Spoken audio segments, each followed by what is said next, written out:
Bueno, seguimos entonces en modo obrero, en la columna de Laboralista. Hoy vamos a tener de invitado a un colega también laboralista, León Piasek, expresidente de la Asociación de Abogados Laboralistas, abogado de varios sindicatos y prueba de actores, de FETIA y de varios, también de cuerpos de delegados, y con una experiencia vasta en asesoramiento laboral. Así que vamos a darle la bienvenida, vamos a tocar varios temas. Así que buenas noches, León. ¿Qué tal? Buenas noches, ¿cómo les va? Pero bien. Gracias por llamarme. Por favor, te agradecemos a vos la predisposición y bueno, sabés que Modo Obrero es un programa hecho por trabajadores y trabajadoras para trabajadores y trabajadoras, así que la idea es brindar un poco de luz, un poco de herramientas también para los compañeros que puedan también utilizarlo para la defensa, ¿no? Claro, sí, conozco el programa, te conozco a vos mucho también por tu militancia, por tu presencia en la zona y bueno, así que es un gusto estar con ustedes. Buenísimo. Bueno, León, antes que nada, por ahí el tema que estamos tocando en el programa de hoy es el tema de estas cabinas sanitizantes que están tan entusiasmados en instalar en las empresas. No sé qué situación está pasando en Buenos Aires, cuál es la realidad allá. Bueno, me interesé a partir de una nota que me hicieron, estuve investigando un poco, preguntándole a algunos establecimientos, por ejemplo, sé que tiene gran difusión. Yo lo poco que salgo acá en Buenos Aires había visto esas cabinas, o por lo menos la promoción, y estuve charlando con algunos compañeros. Por ejemplo, en Bridgestone, en Firestone, la habían instalado después de algunas quejas o de cuestionamiento. Solamente se usa para limpiar la suela de los zapatos, los objetos, y no para el cuerpo humano, ni para la cara, ni para los... ¿Por qué tanto la ANMAT, que es el organismo que controla los medicamentos y las prácticas médicas y farmacéuticas, desaconsejó el uso de estas cabinas? La mayoría de los organismos, de las asociaciones epidemiológicas, infectólogas, también se pronunciaron en contra del uso por las consecuencias que dicen que trae, ¿no? Unas causas potenciales de efectos irritantes en la piel, en las mucosas, y otros efectos que tienen los propios medicamentos y desinfectantes que se usan. Pero el problema que hay es que hasta ahora nadie las prohibió. Por lo menos eso a nivel local, a nivel nacional. Sí, al desaconsejarlo, estas empresas que deben hacer un gran negocio, las siguen vendiendo, las siguen instalando. Vos habéis comentado que vos habéis conocido un caso en el cual los mismos trabajadores evitaron que se instalaran o les hicieron que se saque. ¿Cómo están o qué medidas podrían tomar los trabajadores de manera organizada? Bueno, algo que comenté que me parece que todavía no tiene gran fuerza. Ustedes saben que hay dos provincias que por ley tienen la posibilidad de que existan en los establecimientos, los lugares de trabajo, los comités mixtos de higiene y seguridad, de prevención de accidentes y enfermedades, que son la provincia de Santa Fe y la provincia de Buenos Aires. Si bien no está tan expandido como debería ser, sí, ya existe una ley que legitima estos órganos que son muy importantes, porque en esos comités, sobre todo con mucha fuerza en algunos lugares como la zona industrial de San Lorenzo, el sindicato, por ejemplo, de petroquímicos, ahí tiene una gran presencia y hay un desarrollo mucho más grande. Se generan mucho antes de la existencia del COVID los protocolos y los reglamentos para que los propios trabajadores, ante un inminente peligro, puedan detener la producción, puedan hacer cuestionamientos sobre el uso de ciertas cuestiones de producción. En este caso podrían impedir que se usaran estas cabinas. Es decir, me parece que deberían instalarse en todo el país estos comités mixtos, sobre todo ante este nuevo fenómeno del COVID, y además hay algunos comités colectivos de trabajo que han pactado estos comités mixtos, que me parece muy importante porque son los trabajadores los que más saben cuáles son los riesgos, ¿cierto? Claro. Perfecto.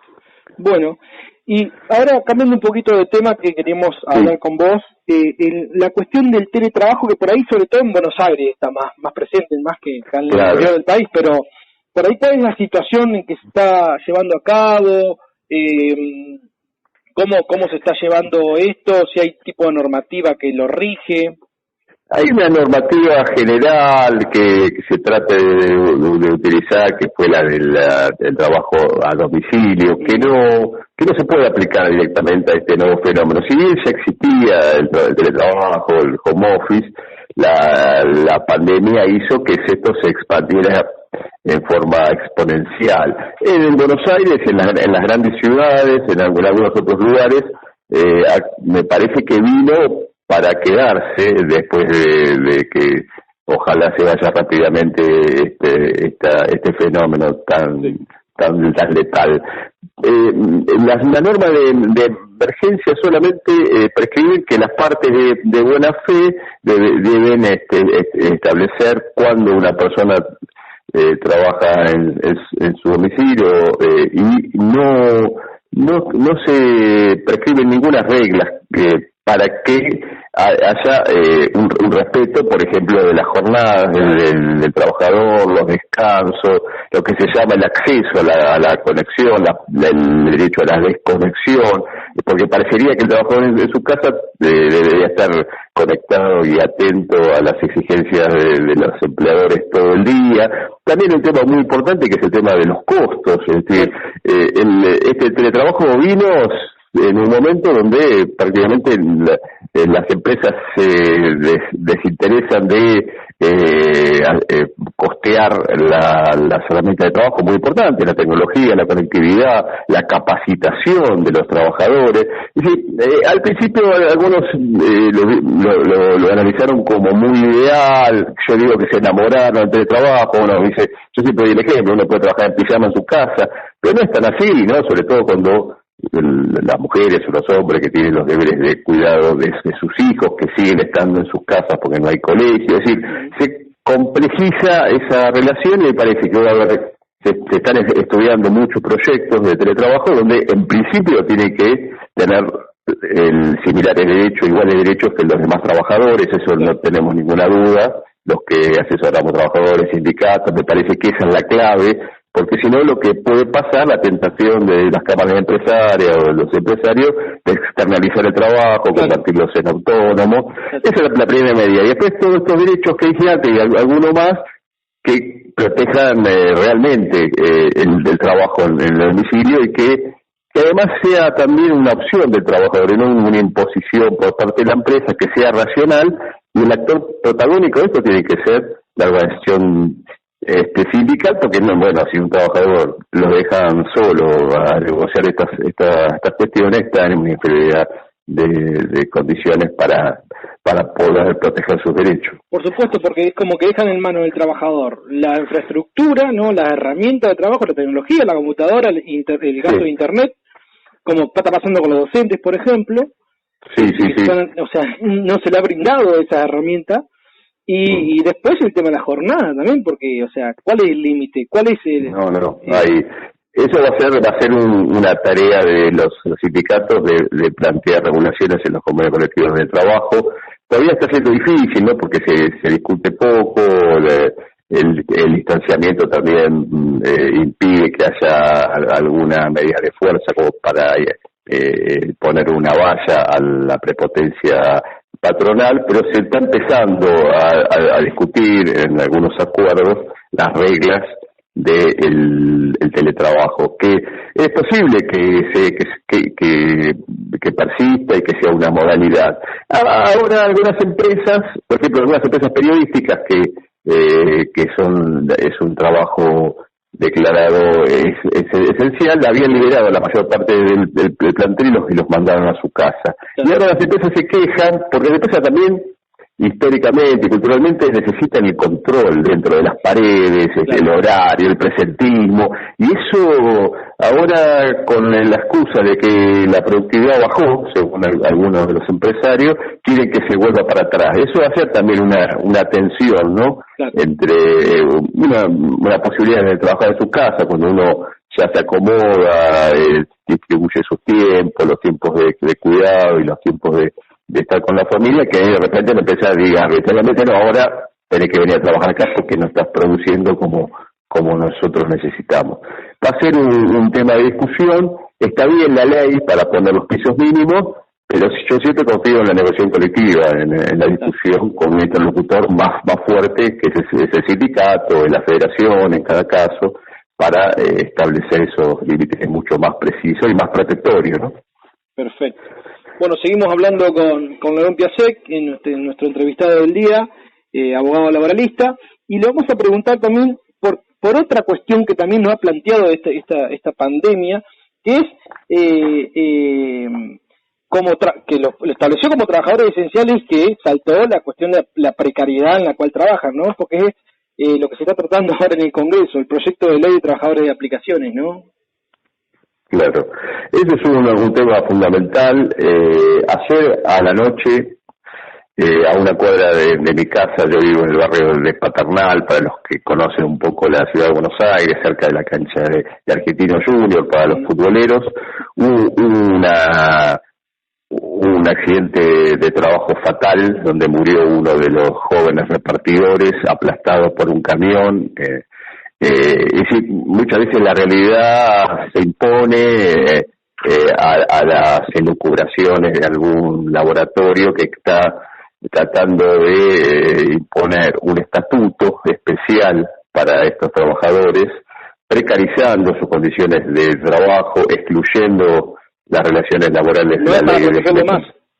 No, el estatuto hay que leerlo, eso se puede hoy con internet, se puede buscar, está el proyecto de estatuto de trabajadores de plataforma, y sobre todo hay que verlos considerando cómo se esfuerza en el Ministerio de Trabajo, los considerando, es decir, los fundamentos por lo cual quieren que se vote en el Congreso un estatuto especial que a mí me hace acordar en los estatutos de hace un siglo, es decir, claro, donde si bien se mejoraban un poco las condiciones de trabajo de los peones rurales, por ejemplo, de las empleadas en ese momento llamadas domésticas o de casa de familia, seguían siendo trabajadores de segunda, cuando no corresponde. Estos trabajadores están en relación de dependencia laboral, no hay duda, son subordinados, están disciplinados, están además mucho más vigilados y controlados por algoritmos y de grandes corporaciones que han crecido muchísimo en el mundo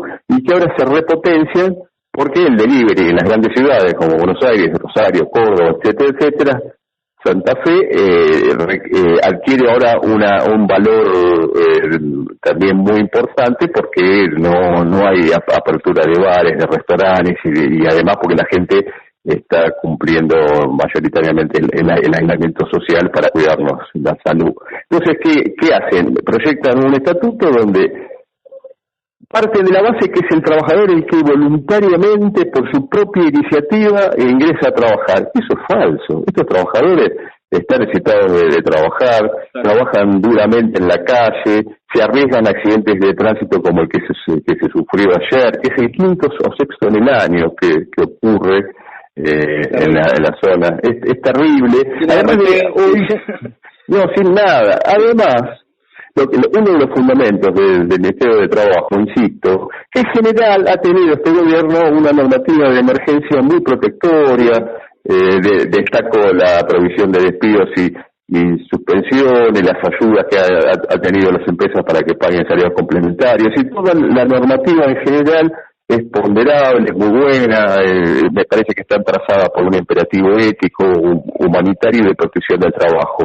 Pero siempre hay alguno que quiere destacarse y entonces no sé si para hacer un guiño a estas grandes empresas o por qué razón entiende que como no tienen derechos, que en general algunos derechos es mejorar su situación. Lo que hay que hacer es protegerlos mucho más, sobre todo hoy, porque además del riesgo que tienen por los accidentes de tránsito, como dije antes, que son comprobables, verificables, también se arriesgan muchísimo a los contagios por el COVID. Ellos trasladan objetos, tienen contacto con personas que no se cuidan seguramente todas de la misma forma, están en la calle, no tienen baños, no tienen lugar para lavarse las manos, que es uno de los elementos de prevención y seguridad y los consejos que nos bombardean todo el día con mucha razón. Es decir, generan un estatuto precarizador, con menos derechos, con salarios mínimos, con un control mucho más estricto por parte de la empresa, y sin embargo los excluyen de la ley de contrato de trabajo, no tienen los mismos derechos como por ejemplo a vacaciones, las remuneraciones, o la posibilidad. También de la ley de jornada nacional también. Sí, están, le establecen 48 horas, pero además dicen que los trabajadores pueden trabajar para una o más empresas. Ellos hablan de loguearse, que es un término técnico digital, ¿no? Los trabajadores trabajan donde pueden, con las condiciones que pueden, y además claramente estas empresas tienen una potestad disciplinaria.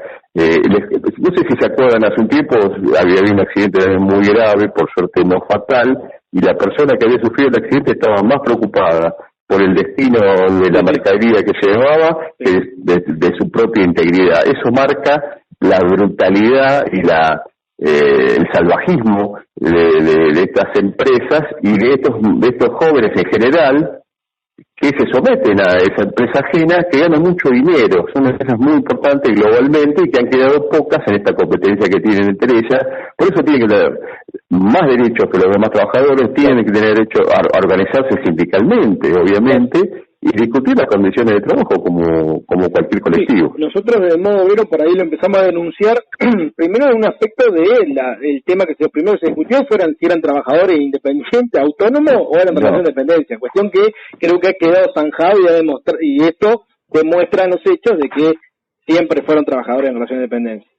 Por ende, si son del sector privado, se le debe aplicar inmediatamente la ley de contrato de trabajo, y en todo caso, si es regular, siempre tiene que ser para más protectorio. Pero más bien, sí. Yo no sé a quién se le ocurrió cuando hubo críticas muy fuertes de diversos sectores a estos proyectos, inclusive dentro del propio kirchnerismo, del peronismo, del laboralismo en general. Uh-huh. Yo creí que sí, que iban a reflexionar y que iban a retirar ese proyecto, pero están insistiendo con eso, es decir, realmente desconozco cuál es la idea, la intención, y siguen sosteniendo los asesores del ministro en especial, que son todos juristas reconocidos, con los que tengo respeto, tengo muchas diferencias con algunos de ellos, siguen sosteniendo que, como es el estatuto que mejora los derechos de los trabajadores, está bien. Y no es así, justamente, como decís vos, se tienen que reconocer como trabajadores, tienen que dar el alta, tienen que tener su ART, su obra social, o están totalmente desamparados. El Estado debería haber fiscalizado a las empresas, sancionarlas por incumplimiento de infracciones graves por la ley 25/2012, y tienen que cuidar mucho más. Y si no, puede ser que cada vez que haya un accidente de trabajo de estas características, todos se lamenten, claro, porque estos trabajadores no tienen ninguna protección. Es decir, tiene que salir ya una resolución del Ministerio de Trabajo que obligue a estas empresas a darle el alta a los trabajadores, a cuidarlos como corresponde y a evitar que se sigan muriendo en las calles. Terrible. Bueno, muchísimas gracias, León, por tu tiempo, por tus explicaciones tan claras y gracias a vos y pido disculpas que justo digo, hoy es el primer día que salgo, le contaba a Ocampo que estaba muy nervioso porque acá estamos cumpliendo el aislamiento, estamos de acuerdo, los que queremos que se cuide la vida, los que creemos que hay que tener solidaridad, que creemos que hay que cuidar al otro, y tengo un cariño muy grande por Gualeguaychú, por Entre Ríos, he ido muchas veces y cada vez que puedo me doy la vuelta por allá, así que son todos amigos allá. Ojalá que la próxima sea presencial entonces. Ojalá, sí, la pasamos bien cuando nos juntamos. Bueno, un abrazo. Bueno, muy bien, muchísimas gracias. Hasta luego.